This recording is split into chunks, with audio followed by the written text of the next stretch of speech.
പുതിയൊരു വീഡിയോ എപ്പിസോഡിലേക്ക് എല്ലാ മാന്യ പ്രേക്ഷകർക്കും സ്വാഗതം. ഇനി ഞാൻ നിങ്ങളുമായി പങ്കുവെക്കുന്ന ഡെയിലി അപ്ഡേറ്റ്സിലെ ആദ്യത്തെ അപ്ഡേറ്റ് ഇന്ന് കഴിഞ്ഞ AEWൻ്റെ ഡൈനാമൈറ്റ് വീക്കിലി എപ്പിസോഡിലൂടെ AEWൻ്റെ അടുത്ത പേപ്പർ വ്യൂ ആയ റെവല്യൂഷൻ മാർച്ച് 10 തിങ്കളാഴ്ച നമുക്ക് കാണാൻ സാധിക്കുന്ന പേപ്പർ വ്യൂവിലേക്ക് ഒരു കിടിലൻ AEW world heavyweight championship മത്സരം കൺഫേം ചെയ്തിട്ടുണ്ട്.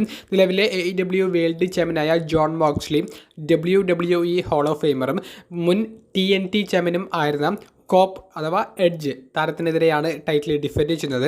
ഒരു ഡ്രീം മാച്ചാണ് AEWൻ്റെ വേൾഡ് ടൈറ്റിലിന് വേണ്ടി മാർച്ച് 10 AEW റെവല്യൂഷൻ പേപ്പർ വ്യൂയിലൂടെ നടത്താൻ പോകുന്നത്. മത്സരത്തിൽ ആര് വിജയിക്കുമെന്നാണ് നിങ്ങളുടെ അഭിപ്രായം? പ്രഡിക്ഷൻ കമൻറ്റ് ബോക്സിൽ രേഖപ്പെടുത്തുക. രണ്ടാമത്തെ അപ്ഡേറ്റ് മുൻ WWE താരമായിരുന്ന എലൈസ് എന്ന് പറയുന്ന റെസ്ലറിനെ സംബന്ധിച്ചാണ്.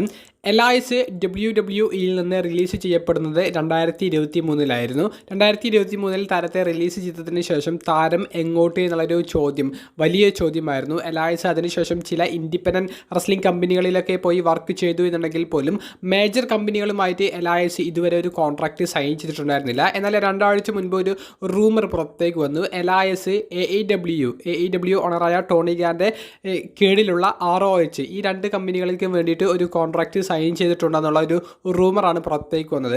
എന്നാൽ ഇന്നലെ ഫൈറ്റ്ഫുൾ സെലക്ട് ഒരു ലേറ്റസ്റ്റ് റിപ്പോർട്ട് എലൈസിനെ സംബന്ധിച്ച് എലൈസ് സൈൻ ചെയ്ത കോൺട്രാക്റ്റിൻ്റെ ഒരു അപ്ഡേറ്റ് എന്നോണം പങ്കുവച്ചു.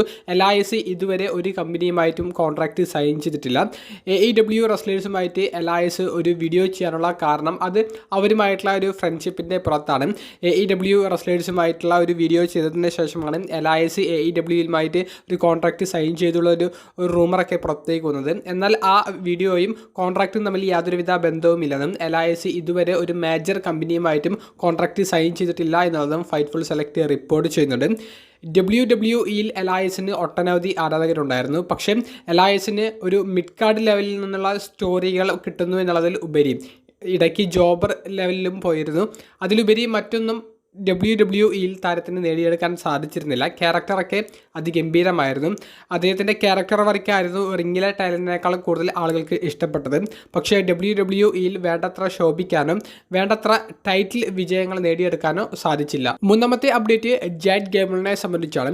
മുൻ ടാഗ് ടീം ചാമ്പ്യനൊക്കെ ആയിരുന്ന ജാഡ് ഗേബിൾ 2025 അദ്ദേഹത്തിൻ്റെ ബിഗ് പ്ലാൻ എന്താണെന്നുള്ളത് ഇക്കഴിഞ്ഞ ദിവസം ഇൻ്റർവ്യൂവിൽ വെച്ച് വെളിപ്പെടുത്തുകയുണ്ടായി. മറ്റൊന്നുമല്ല, അദ്ദേഹത്തിൻ്റെ ഇൻഡിവിജ്വൽ കരിയറിൻ്റെ ഭാഗമായിട്ട് ഒരു സിംഗിൾ ടൈറ്റിൽ വിജയിക്കണം എന്നുള്ളതാണ് ജാഡ് ഗേബിൾ പങ്കുവെക്കുന്നത്. അതായത് United States championship, Inter continental championship, world title അങ്ങനെയുള്ള ഒരു ഇൻഡിവിജ്വൽ ചാമ്പ്യൻഷിപ്പ് വിജയിക്കണമെന്നാണ് ജാഡ് ഗേബിൾ പങ്കുവെക്കുന്നത്. ജാഡ് ഗേബിളിൻ്റെ റിങ്ങിലെ ടാലൻറ്റ് എങ്ങനെയാണെന്നുള്ളത് നമ്മൾ പ്രത്യേകം എടുത്തു പറയേണ്ട കാര്യമില്ല. എല്ലാവർക്കും അറിയാം, ജാഡ് ഗേബിളിനെ പോലെ അത്രയും മികച്ച ഒരു റെസ്ലർ ഇപ്പോഴത്തെ റോസ്റ്ററിൽ ഇല്ല എന്ന് തന്നെ പറയേണ്ടി വരും. അത്രയും റിങ്ങിൽ മികച്ച റെസ്ലർ ആയിരുന്നിട്ട് കൂടിയും അദ്ദേഹം ഇന്റർ കോണ്ടിനെൻ്റൽ ചാമ്പ്യൻഷിപ്പ് സ്റ്റോർ ചെയ്യുമ്പോൾ പോലും അതിൻ്റെ അടുത്തേക്ക് എത്തുന്നു എന്നുള്ളതിൽ ഉപരി മത്സരങ്ങളിൽ അദ്ദേഹത്തിന് വിജയിക്കാൻ സാധിച്ചിരുന്നില്ല. അപ്പോൾ ജാഡ് ഗേബിൾ പറയുന്നത് 2025 താൻ ഹാർഡ് വർക്ക് ചെയ്യാൻ പോകുകയാണ്. തൻ്റെ കരിയറിലെ ആ ഇൻഡിവിജ്വൽ ചാമ്പ്യൻഷിപ്പ് എന്നുള്ള ആ ഒരു അച്ചീവ്മെൻറ്റ് അത് 2025 തൻ്റെ കഠിന പ്രയത്നത്തിലൂടെ പരിശ്രമത്തിലൂടെ താൻ നേടിയെടുക്കും. അതാണ് തൻ്റെ ഗോൾ എന്നും അതാണ് തൻ്റെ 2025 ബിഗ് പ്ലാൻ എന്നുള്ളതും ഇൻ്റർവ്യൂവിൽ ഇക്കഴിഞ്ഞ ദിവസം ജാഡ് ഗേബിൾ പങ്കുവച്ചു. കൂടാതെ ജാഡ് ഗേബിൾ പറയുന്നുണ്ട്, ഈ ഒരു ഗോൾ നേടിയെടുക്കുക എന്ന് പറയുന്നത് അത് തൻ്റെ കയ്യിൽ മാത്രമുള്ള ഒരു കാര്യമല്ല, തനിക്കും സപ്പോർട്ടുകൾ ആവശ്യമുണ്ട്. ആ ഒരു സപ്പോർട്ട് ലഭിക്കുമെന്ന് കരുതുന്നു. ആ സപ്പോർട്ടിന് വേണ്ടിയിട്ടുള്ള ഒരു ഹാർഡ് വർക്കും 2025 താൻ കാഴ്ചവെക്കുമെന്നുള്ളതും ജാഡ് ഗേബിൾ പറയുന്നുണ്ട്. ജാഡ് ഗേബിളിന് ഒരു സിംഗിൾ ടൈറ്റിൽ കൊടുക്കേണ്ട സമയം അതിക്രമിച്ചുവോ? നിങ്ങളുടെ പ്രതികരണം കമൻറ്റ് ബോക്സിൽ രേഖപ്പെടുത്തുക. നാലാമത്തെ അപ്ഡേറ്റ് റൂസേവിനെ സംബന്ധിച്ചാണ്. റൂസേവിനെ സംബന്ധിച്ച് ലേറ്റസ്റ്റായി നമുക്ക് അറിയാൻ സാധിച്ചത് AEWയുമായിട്ടുള്ള കോൺട്രാക്റ്റ് റൂസേവ് അവസാനിപ്പിച്ചിരിക്കുന്നു എന്നാണ്.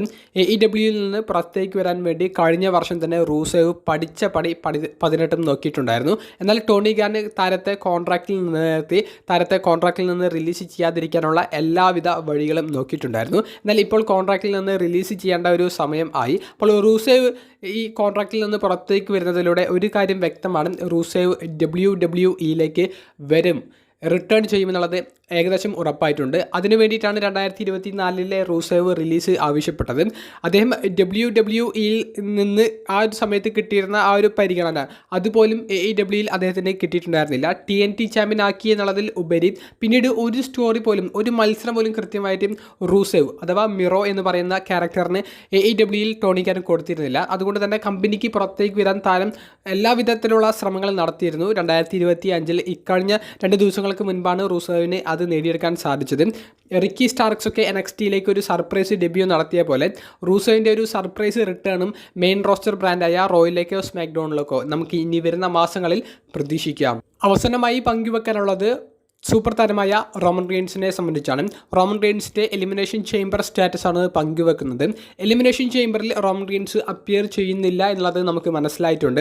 എലിമിനേഷൻ ചേംബറിലൂടെ റോമൻ റെയിൻസിൻ്റെ റിട്ടേൺ നമുക്ക് കാണാൻ സാധിക്കുമോ എന്നുള്ളത് ഒട്ടനവധി കൂട്ടുകാർ കമൻറ്റ് ബോക്സിലൂടെ ചോദിച്ചിരുന്നു. എന്നാൽ Roman Reigns elimination chamber premium live ഇവൻറ്റിലൂടെ തിരിച്ചു വരുന്നു എന്നുള്ളതിനെ സംബന്ധിച്ച് നമുക്ക് യാതൊരുവിധ പോസിറ്റീവ് അപ്ഡേറ്റ്സും അറിയാൻ സാധിച്ചിട്ടില്ല. എന്നാൽ നമുക്ക് ചില റൂമേഴ്സ് കേൾക്കുന്നുണ്ട്. എലിമിനേഷൻ ചേംബറിലെ മെൻസ് എലിമിനേഷൻ ചേംബറിൽ സെത്ത് റോളിൻസ് പങ്കെടുക്കുന്നുണ്ടെങ്കിൽ സെത്ത് റോളിൻസിനെ വിജയിപ്പിക്കാതിരിക്കാനുള്ള ഒരു സ്പോട്ട് ചെയ്യാൻ വേണ്ടി റോമൻ റെയിൻസിൻ്റെ ഒരു അപ്പിയറൻസ് ഉണ്ടായിരിക്കും എന്നുള്ളത് ജസ്റ്റ് ഒരു റൂമറാണ്. നടക്കാൻ എത്രത്തോളം സാധ്യത ഉണ്ട് എന്ന് ചോദിക്കുമ്പോൾ ഞാൻ പറയുന്നു റോമൻ റെയിൻസ് അത്തരത്തിലുള്ള ഒരു സ്പോട്ട് ചെയ്യാൻ യാതൊരുവിധ സാധ്യതയുമില്ല. പ്രത്യേകിച്ച് എലിമിനേഷൻ ചേംബർ മത്സരമാണ്. പുറത്തുനിന്നുള്ള ഒരു റെസ്ലറിനെ എളുപ്പത്തിൽ വന്നിട്ട് ഈ മത്സരത്തിൽ ഇൻ്റർഫിയറൻസ് നടത്താനോ ഡിസ്ട്രാക്ഷൻ ഉണ്ടാക്കാനോ സാധിക്കില്ല.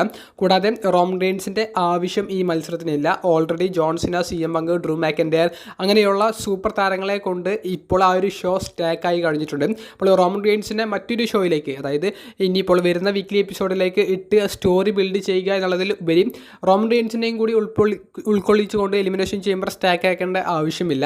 അപ്പോൾ Roman Reigns elimination chamber premium live ഇവൻറ്റിൽ അപ്പിയർ ചെയ്യാനുള്ള സാധ്യതകൾ വളരെ കുറവാണെന്നാണ് നമുക്ക് പങ്കുവെക്കാനുള്ള ഒരു അപ്ഡേറ്റ്. വീഡിയോ സംബന്ധിച്ചുള്ള നിങ്ങളുടെ പ്രതികരണങ്ങൾ കമൻറ്റ് ബോക്സിലൊന്ന് രേഖപ്പെടുത്തുക. അപ്പോൾ അടുത്തൊരു വീഡിയോയുമായി കാണുന്നത് വരെ ബൈ.